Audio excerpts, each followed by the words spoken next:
Happy Friday. Yay, it's Friday. So good to see everybody. I see a lot of familiar faces. We have a fantastic program, very fascinating topic for you today. So I'm going to give you all a minute to get in and get connected. Hello, Sid. Hi there. I see let's see, David, Shireen, Carol. See a lot of familiar faces. It's really good to see all of you. So my name is Anissa Mitchell, and I'm the Vice President of Programs with Parkinson Movement Disorder Alliance. Many of you know me, and maybe we have some new folks with us today. So if you're new, welcome, welcome. You are here for our Spotlight program on advanced technology and music therapy for Gait training. Now, we've had some conversations about the role of music therapy, but not from this perspective. So I'm very excited about our speaker today, Hope Young, who's a board certified music therapist, to share some work that she's doing that's quite fascinating. Music is amazing what it does for the mind, body, and spirit. So she's going to really share some fascinating work that's being done as far as helping people with motor symptoms of Parkinson's disease. So I invite you all to ask questions throughout the program today via chat. We have a large number of people that have registered for today's program. So if you would enable your chat box, if you scroll down at the bottom with your mouse and you hover over and you click the chat button, you'll be able to type up your questions and we'll go through those at the end. And Hope will try to answer as many of the questions that pop up today. So yes, we're seeing them. So you're welcome to chat where all of you are from. I'm in Orlando, Florida, sunny Florida today. And so share where you're at. So as you guys are doing that, I want to introduce our speaker. So Hope Young, like I mentioned, is a board certified music therapist, and she's the founder and president of the Center for Music Therapy and founder and CEO of Biomedical Music Solutions, located in Austin, Texas. I'm not going to read her bio because I think it's more fascinating to hear from the person themselves how they got into where their role and what they're doing. So Hope, welcome today for joining us, and I would love to have you share a little bit about yourself, and then we'll get started with our program. Anissa and Becky, thank you so much for allowing me the honor to meet all of you and to get to speak with you and spend time today. I think the most important thing you need to know about me is my mother had Parkinsonism. My mom suffered from something called bipolar disorder, and therefore, ever since I was a little girl, my mom has been on medications that were needed for her to live the best life she could with this disorder. But Parkinson's, as you know, can be caused, those symptoms, from many things. And mom, due to long-term decades on Halidol, which was a lifesaver for us, and lithium carbonate, some of the other combinations, she developed, as her life progressed, Parkinson's symptoms. Had all the fascinating freezing of gait, kinesia, all these type of things. So it is near and dear to my heart, and has been for a very long time. One of the other things that I owe to my mom is my mother was a beautiful coloratura soprano. If anybody wonder what's that mean, that means they're the diva in the opera. They can sing and those high notes float off beautifully. She was a composer, pianist, amazing musician, and she was all but PhD in special education. She and I are both hearing impaired. She taught at Kansas State School for the Deaf, Indianapolis State School for the Deaf, and was head of special ed for Michigan. So we come very honestly with an incredible connection to music, because if anybody has ever lived with a lifelong condition, such as my family has, one of the things that music does through the tremendous ups and downs, you always can find each other through music. I know that you're going to hear me talk today, and we're going to get very scientific because to battle Parkinson's, it is a science and it is an art, and that's what music is. We're going to talk about the art of connecting always, no matter how far my mom's mind took her into another world that I could not connect. Through music, even as a little girl, we could understand each other and connect, and her soul was whole no matter what happened in her mind. So you can see quite honestly why I'm on this journey. And the relationship and the love drives me, because it's the only thing in this life I trust is love. It's the only connections that make these fights worth it, right? We have to fight, and we all have a purpose here. So to fight that chance to live your best life is why I'm here. So anything else you hear about me is all just, that's all really cool, but that's really why I'm here. And I'm really grateful to be here with you all today, and excited to share how far I've come on my journey to help others through the power of music, both here at home and across the globe. Would you, Anissa, like me to start sharing my slides? All right, give me a moment, and I am going to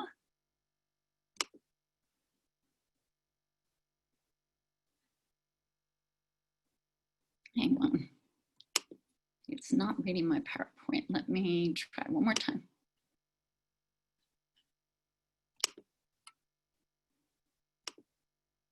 There it is. You all should be able to see my screen. Give me a hands up, thumbs up. All right, we're good to go. Well, again, so today we're going to talk about, we live in a time in the world where we can use very advanced technologies to really improve how well we live with Parkinson's disease. One of the first uses that I stepped out in early to really take on was the gait and mobility issues of Parkinson's. Like I said, Mom really had severe freezing of gait, which dramatically impaired everything else in her life and our abilities to do things together. So today we're going to focus on bringing some of the use cases of the advanced technologies that I've brought to market with partners that are in biomedical equipment and treatment into improving your gait. It's not advancing. Why? All right, we'll do it this way. So this is about me, and for the last 30 years of my life, I have been a specialist and leader in the field of music therapy, specifically in gait, speech, cognitive, neurology, these type applications for music therapy. I am a member of the Grammys, and a lot of the music and things you're going to hear me talk about, the platforms, all the technology that has to do with music is from the top people in the world in the recording industry. And we've been blessed to work with top artists, producers, and engineers. We have been getting a lot of awards and a lot of attention through the years. The first time I was mentioned for this work was actually in the early 1990s. And I was featured on Dan Rather's 48 Hours, the Journal of the American Medical Association. So just to show you, we've been at it for a while. So let's talk about Parkinson's disease. And now that we're in our second pandemic, all of you know that our first pandemic we're all fighting is Parkinson's disease. That is a global pandemic. It was listed as a pandemic since 2018. Now we're all in the COVID-19 coronavirus pandemic, but you all are specialists and you all have jumped on this call. So that means you know how to use devices. You can see how you use your cell phone, your computer. Behind there are different things, data and analytics that we can use, and you can track your electronic medical record. You can communicate with your doctors. Your prescriptions are being mailed to your door, many of you. You can collaborate on research like we're doing globally. This is all possible now, like Intel and several other big companies have been using Parkinson's disease as a use case in bringing forward technology to really improve your daily life, to make more of your treatment happen at home, where you are, wherever you are, with wearables, your cell phone, and the big thing called the cloud. I don't know if many of you know, but the CEO of Intel had Parkinson's, and when he passed away, Intel has continued to really lead the charge on these type of advances.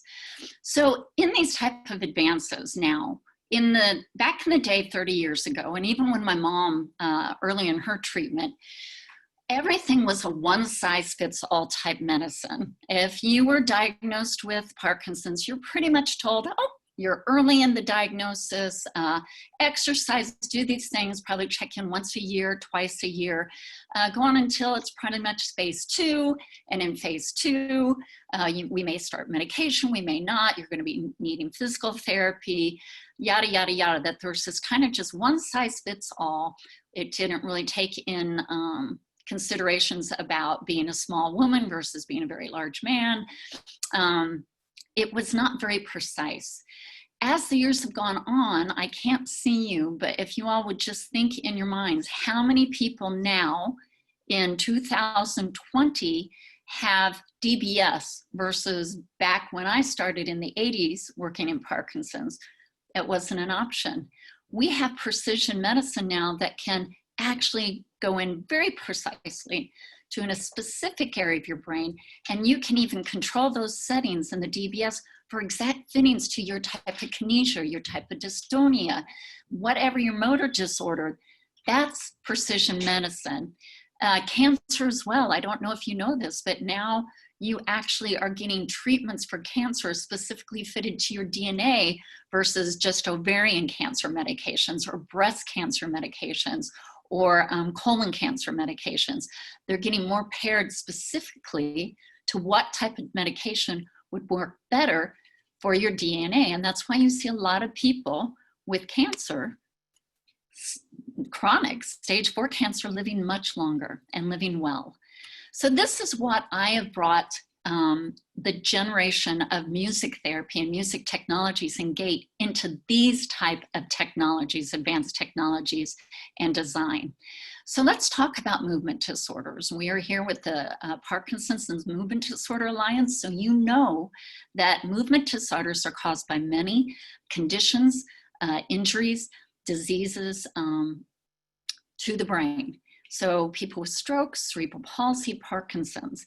We know that this is from the little babies that I work with all the way up to people who are already past 100 years old. Many causes, but everybody that is struggling with a movement disorder is struggling with mobility. And this problem is rapidly increasing, not only in the United States of America, but all across the globe. That's why Parkinson's is the leader of it as a pandemic. When we have mobility-related Parkinson's disease symptoms, these lead to frequent falls, and falls are a major cause of death among these patients, as well as, swallowing, aspiration, and respiratory issues because of this. We also know that it affects men and women, and of course, the number of people and the gravity of the situation as we age increases. So how do we bring music into this? So let me help you think about music. Think about when music has been helpful to you in your life. Think about when music has been very healing in your life. And then let's think about what treatment is, because music is a human phenomenon and it is one of our greatest gifts, right? But when we think of treatment, I want you to think about your speech therapy and your occupational therapy. So when you do that, there's liability. All of us therapists have to have liability insurance. We are very concerned about risk exposure. That's why you're on gait belts and you're in harnesses, and we push you hard, but we make sure to know how to offset your risk of infection, right? High level of infection control. It's a reimbursed therapy. Music therapy is reimbursed. Yes, your insurance will pay for it. And what you're about to see is Gait training, 97116. And you can find it in most rehab hospitals, leading ones. There's accountability. So we can't just say, use music and put on your favorite playlist and let you go because that wouldn't be right, because you could actually fall and get hurt.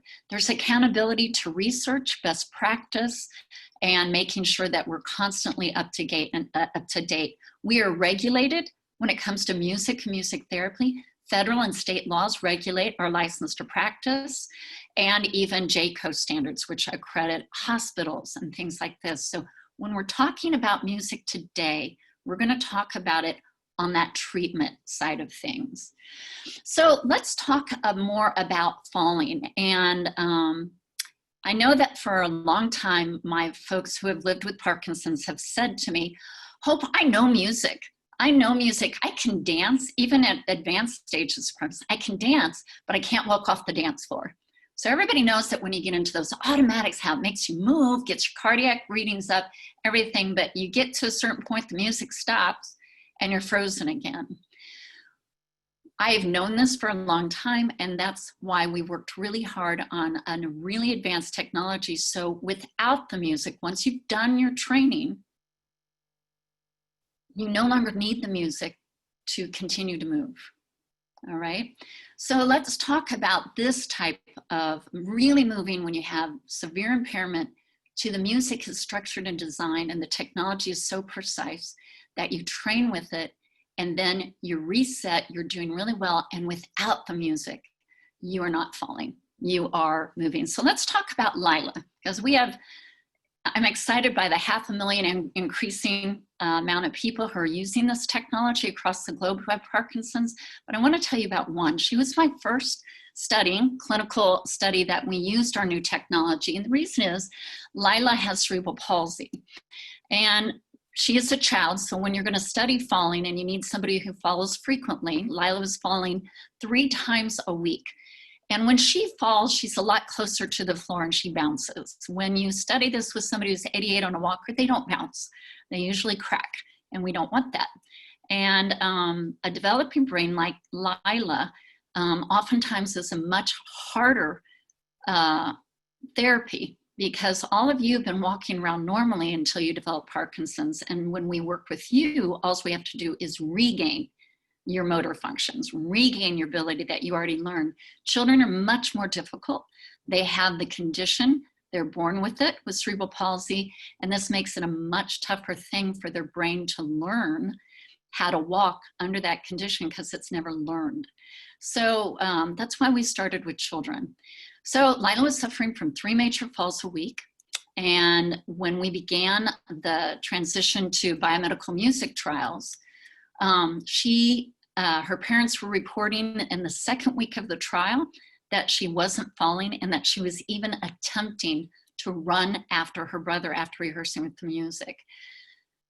Her progress was so significant that Lila not only walked, but she actually ran in the Capital 10K with us here in Austin 6 months after finishing our first biomedical music solutions trial. So we saw some really good early indications that the technology was working the way that we wanted. And this technology is now known as sound steps. So this new technology produces a very precise music personalized to you to rapidly increase your gait and your balance and your walking to improve your mobility. What are some of the things that we know that happens? Here's some of the design in this technology. For the last 40 years, we have known in Parkinson's, and many of you may have even had in your physical therapy, the use of a metronome or a beat. Why we do that, this slide is from the 1980s, and this is EMG, where we can actually measure and see the electrical activity in your muscles. So if you look at the white line, this is a Parkinson's patient, the electrical activity in their muscle of their calves. And the white line is showing them without the rhythm, without this technique called rhythmic auditory stimulus or rhythmic auditory cueing. Without the beat as an external cue, the muscle does not know when to start and when to finish the movement. It's very confused, and it looks a lot like somebody who festinates.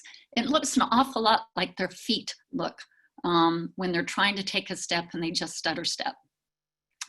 The red line behind it, that is the muscle's activity when the patient hears a rhythmic auditory cue, an external cue that sounds like a beat, just like this, a metronome.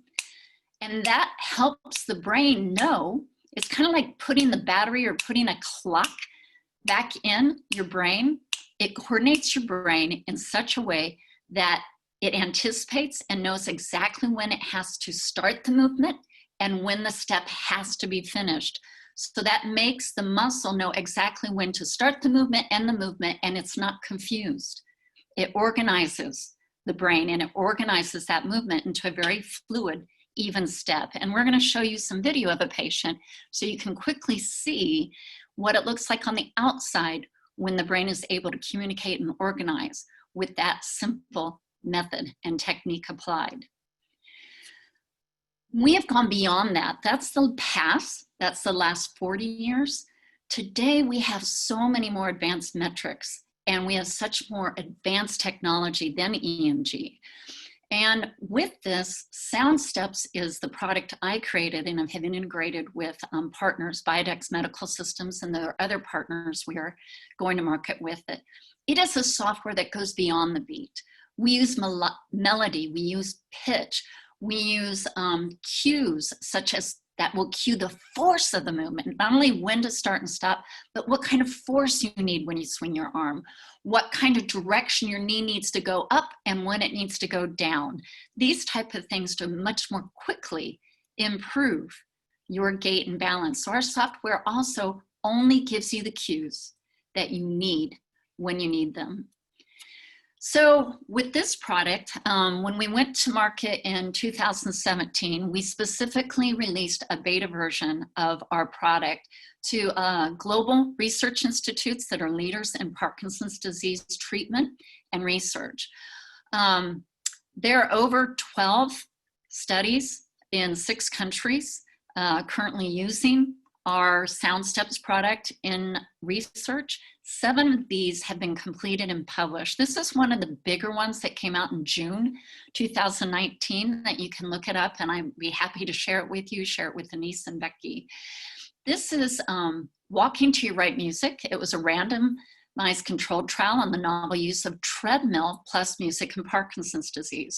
So we partnered with a very well-known biomedical device manufacturer. Biodex Medical Systems has been around for 60 years. They're a leader in nuclear medicine and a leader in physical rehabilitation and sports medicine. They have probably had for more than 15 years a product on the market, which many of you may have used, called the Gait Training 3 system, which has a treadmill. You also have harnesses. You are often, some of you may have been attached to a track where you would work on the treadmill and then step off the treadmill and go around the gym, the PT gym. Some of you may have had a harness that was an off-weighting system that you held onto the handrails and would walk and relearn to walk. Those were all Biodex products. So we partnered with them, and in the treadmill, they used to have, biofeedback where you have a screen, and I'll show this to you later, where you can see how you're walking, and it will tell you how to improve your walking. And they had auditory cues, such as a beat, but that's all they had. Now they upgraded that option to our biomedical music. And what we're seeing from the research is a dramatic improvement in how much faster and better patients with Parkinson's can improve not only their balance, but their gait and their overall mobility. And this is because when we added the biomedical music versus just the click and beat, we were able to stimulate a lot more neuroplasticity in the brain. Matter of fact, the study that I was just showing you, in a later study that's come up in this year, 2 of them, have shown we have increased the brain activation in those motor areas that you need for Parkinson's, but are the ones that are most disrupted, that cause you so many problems. We have increased the volume of the brain activation in those specific areas so much, we have dramatically increased the neuroplasticity abilities for you to stimulate new neuron connections, even when you have Parkinson's disease. So if you understand how Parkinson's, due to the disease, you literally have these synapses, these lesions that literally cut those connections.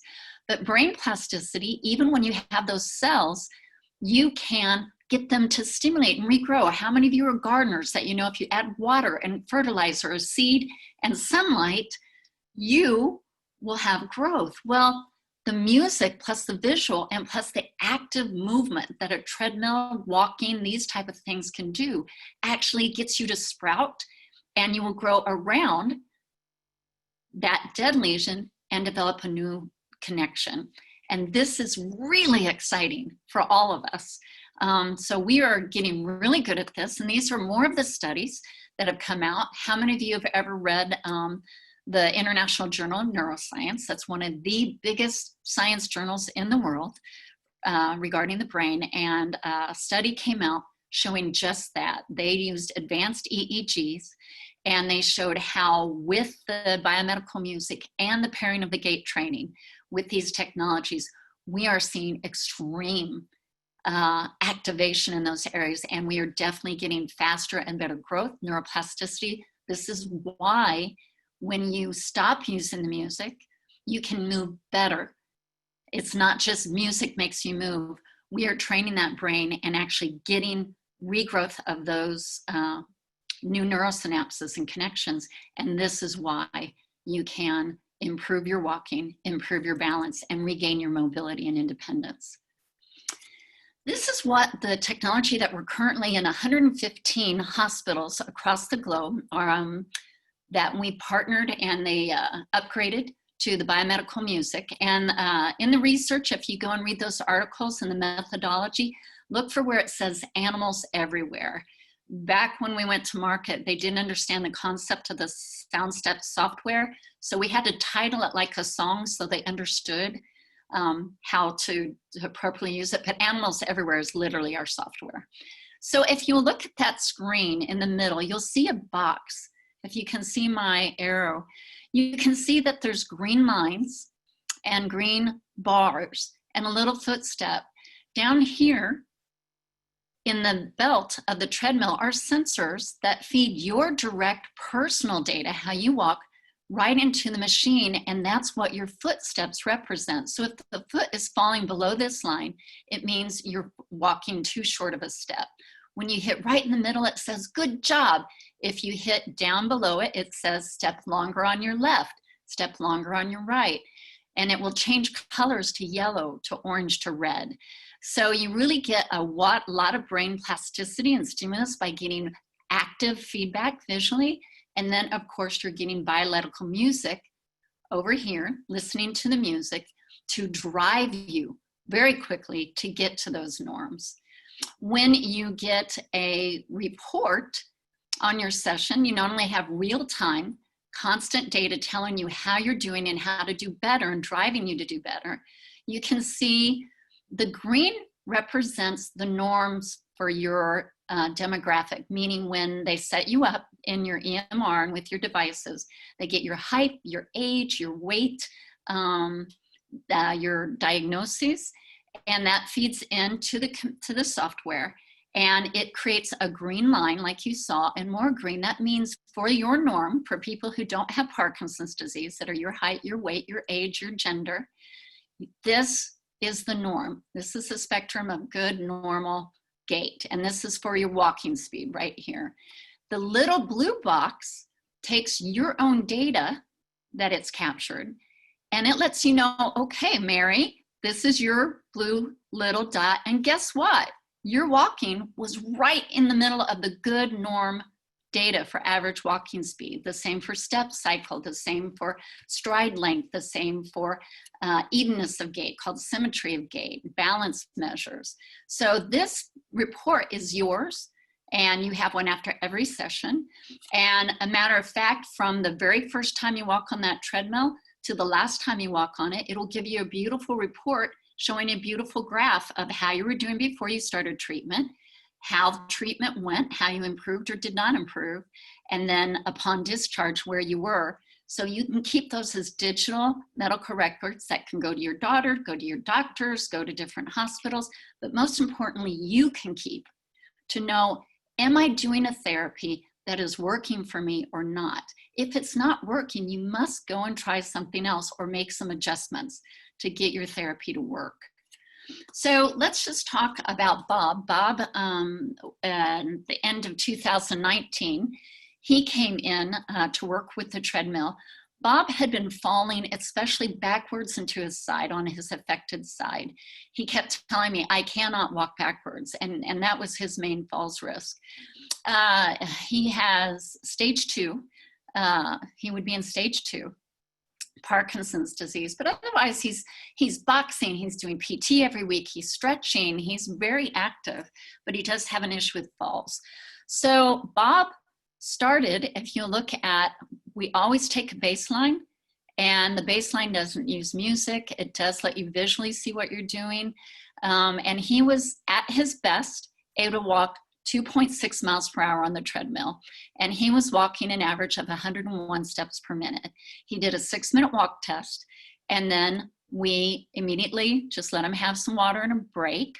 And then he did another 6-minute walk test. And the only thing we did was add sound steps. We added the biomedical music. Bob immediately, now Bob had control of where his comfort, control of the treadmill. He was immediately able to bump up and change to 3.2 miles per hour to 125 steps per minute. He had not been able to walk that well in years.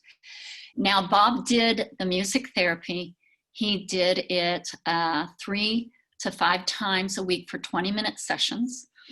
And within 2 weeks, Bob started running. He hadn't been able to run since he was young. He started running. Now, granted, he's in a treadmill with a harness. He felt very safe. And he was getting his cardiac rates really high, and he'd always wanted to do that. A lot of you with Parkinson's know that exercise is incredibly effective at combating both your motor symptoms and non-motor symptoms, such as sleep, digestion, cognition, all of these, anxiety. So Bob, this machine also measures cardiac, was able to get up to 4.5 miles per hour, 136 to 150, and he was running. He also, in the same time frame, began moving backwards. We would flip him around.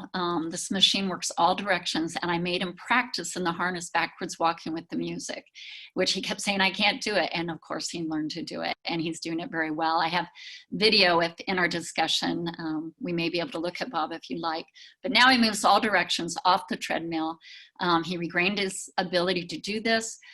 He started on November 13th. He ended treatment on December 14th, and he continues not to have falls. So how we know how to do this is because we are in the treatment realm, and that is our specialist as music therapists. We work with music as a science as well as an art. We get our bachelor's, we get our master's, we get our PhDs in music therapy. You have to complete a 6-month internship approved and accredited by our industry group, the AMTA. American Music Therapy Association. Then you also must pass a certification exam to get your certification in music therapy. That's the MTBC, and you must maintain that with a minimum of 100 CEUs every 5 years. So when you're looking for a music therapist, make sure it says MTBC right up here, and make sure they are current and in good standing with the regulatory body and board. When we're talking about music therapy, I showed you very specifically how far and how advanced and how precise medicine we are with Gait. And that's available to you now. This is not just the future.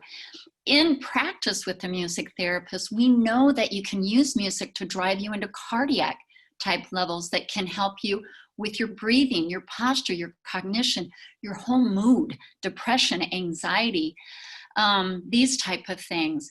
But some of the things that you often forget about is that there's also speech. Speech and swallowing is actually a muscle reaction, just like you saw with the gait. So if you're using singing, if you're using singing techniques, there's in music therapy a methodology that's very specific called melodic intonation therapy. Even when you've had a stroke, or a severe trauma to the brain. I don't know if many of you have ever watched some of the story on Congressman Gifford, Gabby Gifford.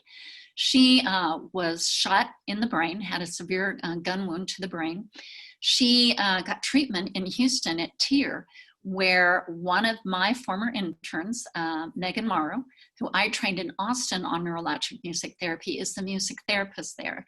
And she got to work with Congressman Gifford. And if you go and you do a search, you will see Megan and Congressman Gifford working on her speech very specifically. And she regained her speech, even with that severe of an injury, through music, through melodic intonation therapy. So this is another area that we're also seeing a lot of EEGs and research on with singing, with specific methodology with Parkinson's.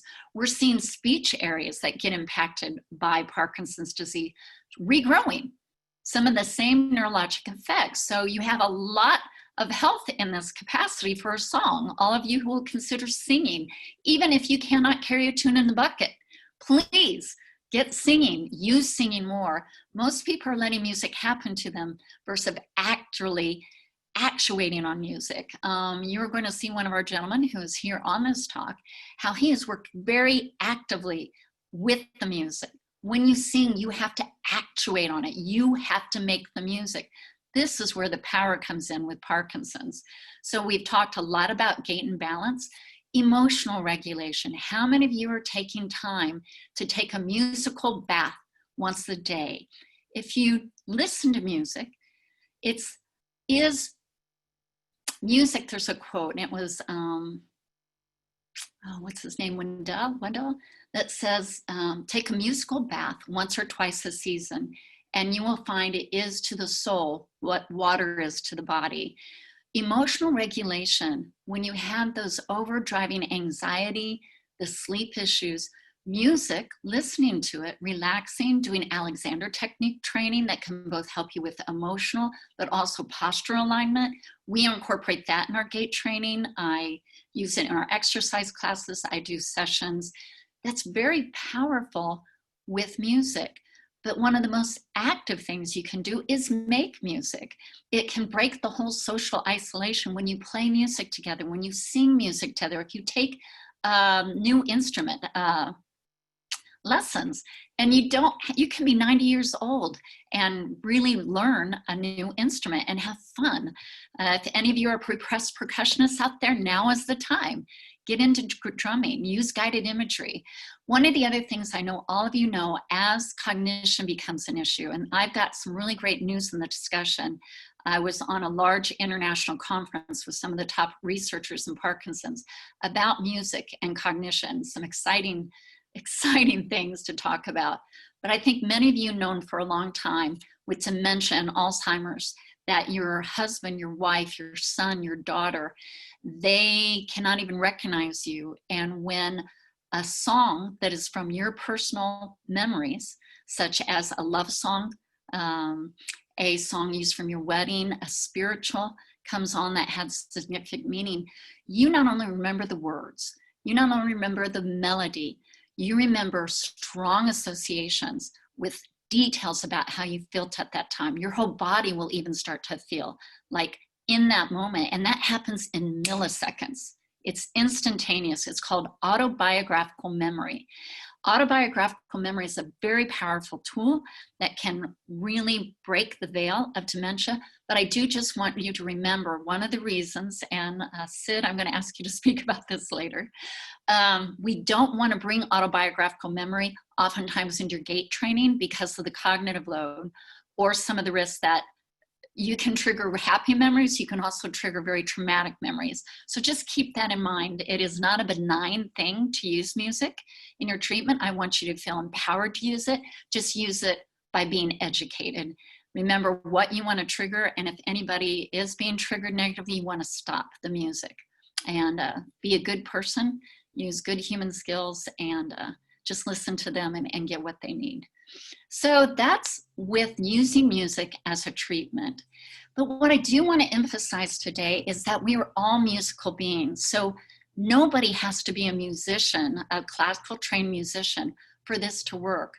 For 40,000 years, we have been using music as a human species. It is the only phenomenon that we have of all our sensory experiences that will activate all areas of the brain simultaneously. So You heard me talking about how we want to very precisely only activate the cerebellum and brainstem and the motor cortexes involved in your walking, how I intentionally do not want to necessarily initially put on a song with lyrics and memories, because I don't want to activate that area, but I do want to activate the gait. But if I was doing reminiscing, I would want to use the frontal lobe and have you express times and memories from your past. Do these type of things. If I was wanting you to read music, I would use the occipital lobe, or ask you to pick up the red maraca, the blue maraca, listening and understanding speech. All of these things can be activated all at once, only one at a time. And this is a tool you can use every day. There's music on your TV, there's music in your phone, there is music to be made. And even if you're sitting alone, you can sing an old song, tap your toes, clap your hands, and you are doing a very powerful thing, because we are all musicians.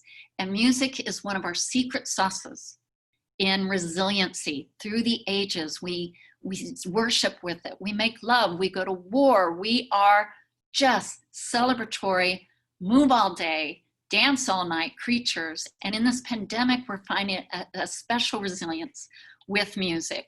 This is a program that we are doing virtually through my company, and we can have people anywhere in the world. You can join us for $120 a month. It's a family membership, so whoever the main membership, $120, you get up to 5 other members of friends or family without any extra cost. We're doing exercises Tuesdays and Saturday with music. We are doing a mental health class Wednesdays at 2 o'clock. We've been doing Alexander technique and relaxation training this month. Next month, we're doing songwriting. We have a family class because we are finding this pandemic that our folks and their grandchildren are not getting to hold each other. But in our virtual class, when you're with your sons, daughters, grandkids, you're making music, we're having a lot of fun. And because it's music, you feel emotionally very connected and tied, whereas sometimes these virtual platforms make you feel like I feel now, like I can't see your faces yet. It's not quite as emotionally satisfying. We also are doing individual telemedicine sessions, which I'm going to show you a video of what that looks like. Sid is on this call. He's one of your members. He's allowed me to show a video of him.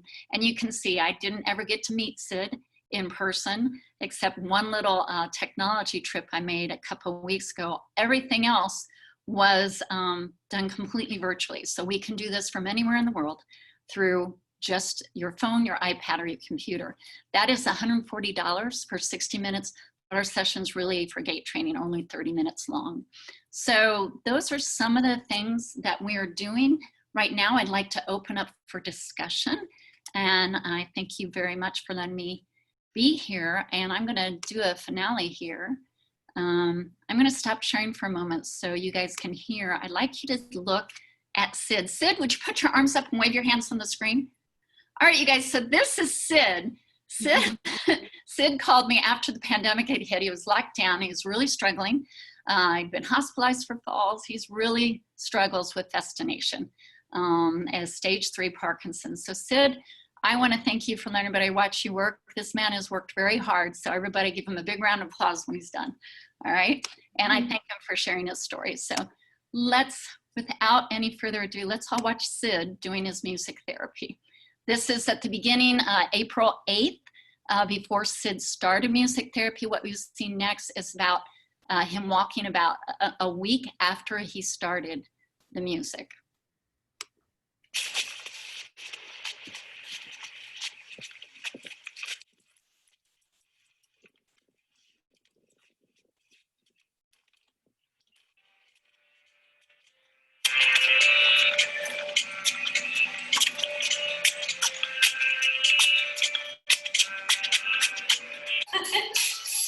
This is a month later. Wait, no, I'm just gonna walk just in case. But stay way over to the side. Yeah.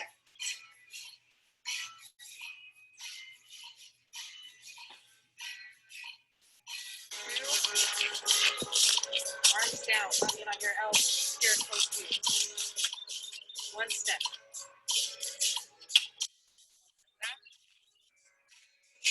Okay, it's on. Oh, all right.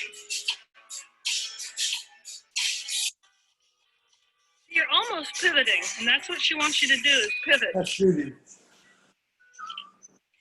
Not yet, but right now, just smaller circles. Hey. I got it going. Got it. Get a side angle and a back angle on him. Forward, as fast as you can with good control.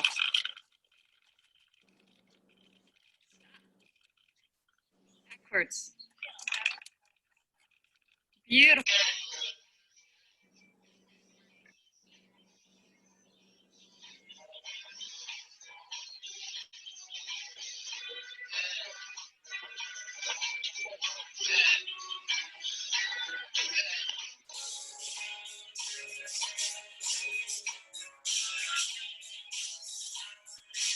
But not more than 30 seconds.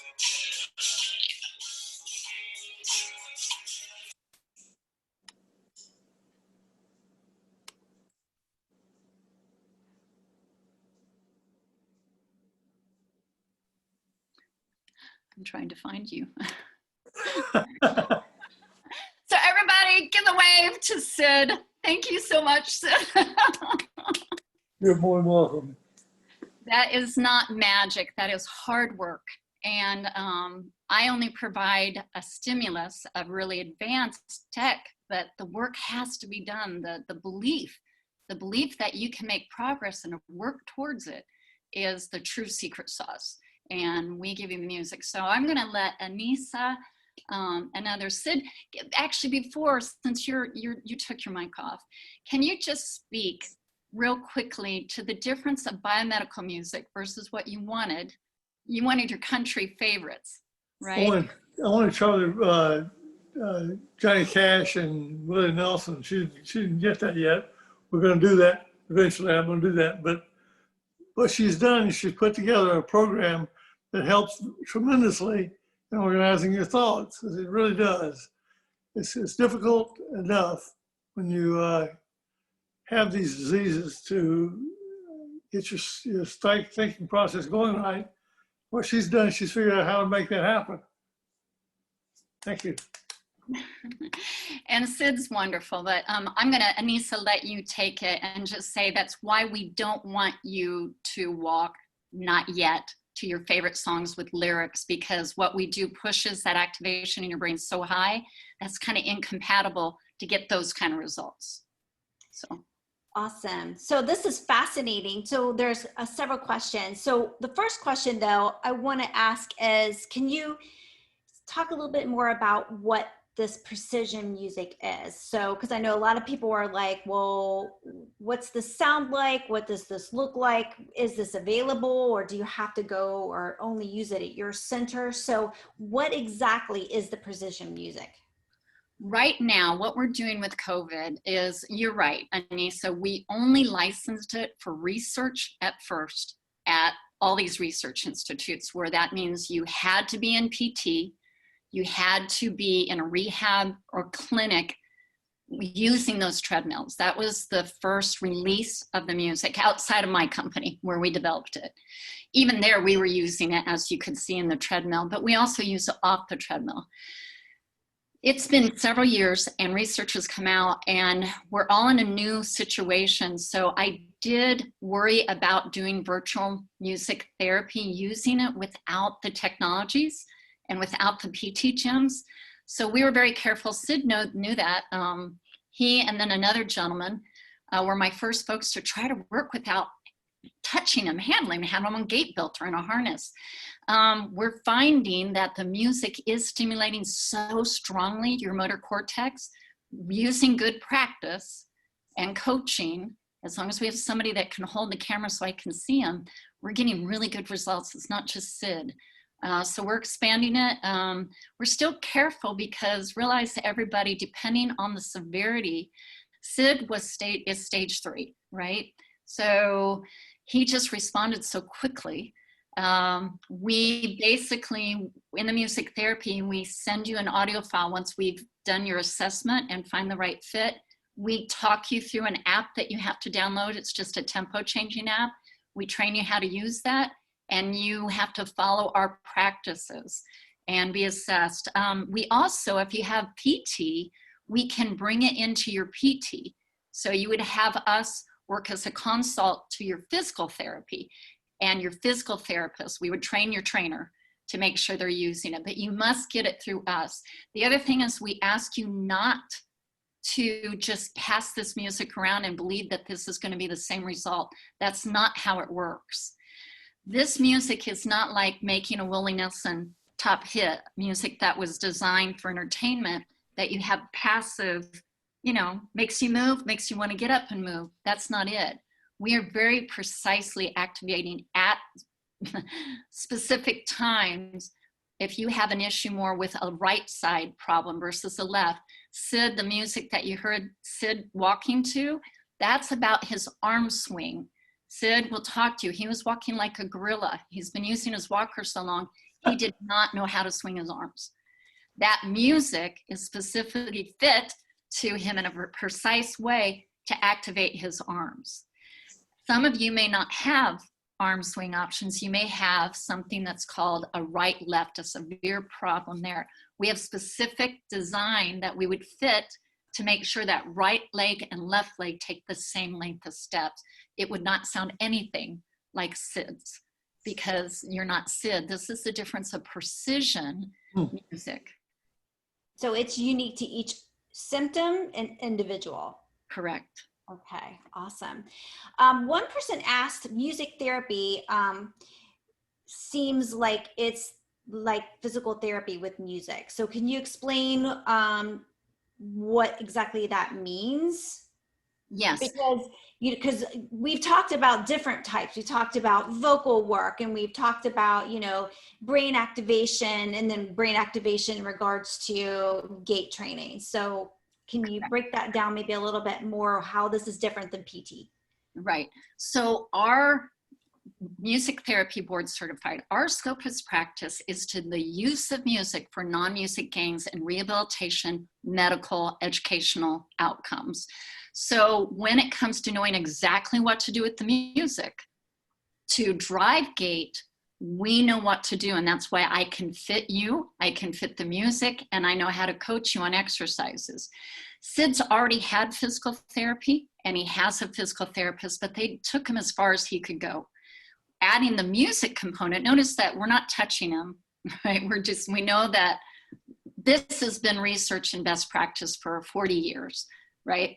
But ideally, you would have a physical therapist who's got you on good balance and mobility. I would not start with music therapy if you have never had physical therapy. Ideally, if you have a physical therapist, you have a good relationship, you would bring us in to set up the correct music and make sure that your physical therapist knows how to use the method in the training and is measuring you. We would support that. That's why we went to market with Biodex, because all of those gait trainers are used by physiotherapists and physical therapists all over the world. Many of them have music therapists on their staff, but there's only 8,000 of us in this whole country. There are 1 million people in this country with Parkinson's. There's no way you're going to be able to find a music therapist for every Parkinson's patient. You have hundreds of thousands of PTs. So that's why you would want, where you can, make sure you've had, and we do all that in the intake to make sure you have a physical therapist or you've had, and that you're cleared to work with the music. So one person asked how the person listens to the music. Is it on their phone, or what's the mechanism of hearing it? It's part of my intake, and we do a free intake, and I spend time for free with you, especially in this new world. There are many options, and we need to find out what's best. I'm hearing impaired, so I have digital Bluetooth hearing aids. So I would need mine to feed directly into my hearing aids. Many people have Amazon or Google speakers that they like to use it in the room they're going to practice. Many of them have that cued, so when they get up at night where they have the most falls, they have their music to cue them at night. They just ask Alexa to turn on their playlist so they stop falling at night. Many people like Sid, most folks are just putting it on their phone. They're carrying it in a little pouch around their neck. or they've got a little SID. That's right, SID has a carrier. A lot of people, you buy a phone, you have a little carrier that you attach it. Most people are doing that and just turning on the volume and walking around. It depends on what you want. Some people want to use headphones. Most women don't like to mess up their hair. I don't like the fact that you can't listen to your physical therapist. If you were virtual with me, if you had headsets on, I can't talk through the camera of your computer and you have headsets on. So usually it's best right now to listen through your phone, your hearing aids, your Google, your speakers, even your computer. Many people will turn on their computer with the music and we continue to do this session. So questioned about couple, I guess I'm going to put these kind of together. So sounds like there's a possibility that people could get this system and then work with their therapist locally. And is it covered by Medicare, or will it be covered by Medicare, the actual? Yes. So for that type of situation, you would have an out-of-pocket expense for me to fit you and just go over the method and make sure that the PTs, most PTs know about this method. It's 40 years old. They know how to use the metronome. It's just taking it to the application. So you would probably have to pay about $140, maybe $280 out of pocket. It depends. If you're stage 1 and 2, it's easy. If you're stage 3 and 4, it's going to be a little bit more complicated. But once we've done that, everything's paid for. The PT would be doing all your sessions, be doing the music, check in, all of your trainings. That's all covered by Medicare when they bill it. If that company wanted to instead let us train them and they wanted to pay us to get them set up, all they have to do is license the music from us to use. So that's something that if you had a lot of people who wanted to do this, we would make an agreement to train your trainers, and then you don't pay us anything. They would train, they would pay us. All their trainers are trained, they license the music, and everything's covered by Medicare and insurance. Okay. Someone wanted to know if you've noticed any success in reduction of dyskinesias. Huge amount. That's a really big area for us. And I'm sorry we're running out of time, but I got to be with, listening on Dr. Calabaro's speech on using this with DBS patients. And there are two things that are happening there. Well, actually there's several things that are happening. Why the dyskinesia is going down so low. There's a machine that's an EEG that you can see how the brain is working. And they had patients that were doing regular PT and all the best practice we knew until we had this music. And the problem is your cerebellum and your motor cortex, they don't know how to communicate. They're not activating enough. They're not getting enough of the communication through. Even in good PT, when we did the music, we were seeing significant cognitive improvements, but the communication between those areas of the brain was really amplified. And so the kinesias were down because, how did he say it? He said, we weren't using up as much of the load. Sid, when you work, you talk about you have to concentrate. You can feel like you can't do other things. You really concentrate. Yeah, if somebody comes and tries to talk to me, I just lose track of what I'm doing. And that's part of that in the kinesia is when we're activating your motor system so strongly, the kinesia is not acting up because it's just being really efficient. It's communicating so efficiently. I don't understand. I'm not a PhD neurologist doctor, but it was really exciting to watch and listen and him explain why that's happening, that yes, it's working very well. It is fascinating. Someone said this is completely new and different information on how to deal with PD. They're wanting to know if they can get a copy of your slides, if they're available. And is there like a website that we can put up on there that on the chat that people can, go to your website and get more information? Yes, so put up www.center for musictherapy.com. That's how you can get services, either to train your trainers, PT, or you can do the virtual therapy like you saw Sid do, or classes. That's the services. If you want to understand more about the technology, go to www.biomedicalmusic.com. And you can go into the research, and you can download the research from that site at biomedicalmusic.com. You can download last month's Frontiers in Neurology article. You can download the, I believe we have the copy of the Journal of, International Journal of Neuroscience. We have several that you can actually download. Send those to your doctor, send them to your PT, talk about it. Definitely scrutinize anything. That's a really big deal with me, is trust. And that what we say we are going to do, we can do, and we do it safely. And it's best in collaboration with your doctor, with your therapist. Awesome. Well, thank you so much, Hope, for joining us today for fascinating information. Well done, Sid, in your therapy. We are at the end of our hour, but we are so thankful for your time. Everybody, thank you for joining us this afternoon. We hope you have a wonderful rest of your day, and I would love to see everyone wave goodbye. I want to thank Judy for her support. Have a great Friday and a good weekend. See ya.